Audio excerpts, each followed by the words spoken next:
নমস্কার বন্ধুরা, চলে আসলাম আবার একটা নতুন আনবক্সিংয়ের ভিডিও নিয়ে। আর আমি রয়েছি ক্রোমা থেকে। আবার নতুন ফোন, ফার্স্ট ইমপ্রেশন, এখন পর্যন্ত এটা লঞ্চ হয়নি।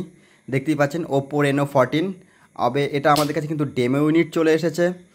আর এর আনবক্সিং আমাদের কাছে যেটা এসেছে 12/256 জিবির ভেরিয়েন্ট। আর এর প্রাইস আশা রাখা যাচ্ছে আপনার 38 থেকে 40 হাজার টাকা। আর নতুন ইমপ্রেশন দেখতে পাচ্ছেন 12/256 জিবি ভেরিয়েন্ট রয়েছে।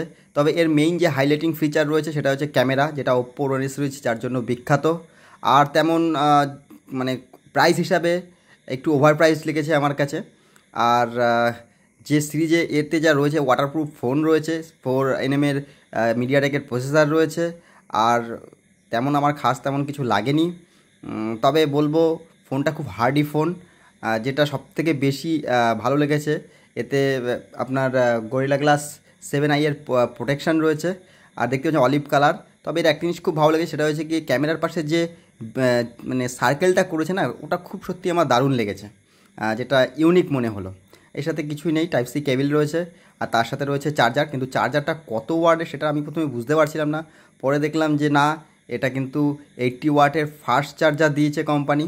যাক, একদিক থেকে বেনিফিট রয়েছে, এটা ভালোই। আর বেজেলস কিন্তু খুবই পাতলা দিয়েছে, সেটা বলে বোঝাতে পারবো না। এখন সব কোম্পানি দেখছি বেজেলস খুব পাতলা দিচ্ছে। যাই হোক বন্ধুরা, এর সাথে যে টিপিইউ কেসটা দিয়েছে, টিপিইউ কেসটা কিন্তু আমি যখন হাতে নিলাম তখন দেখলাম যে না, এমনি যে জেলি কাভার থাকে তার থেকে কিন্তু অনেক বেটার, অনেক ভালো। যাই হোক, ক্রোমা ভিজিট করুন, আসুন, অবশ্যই বেনিফিট দেওয়ার চেষ্টা করুন।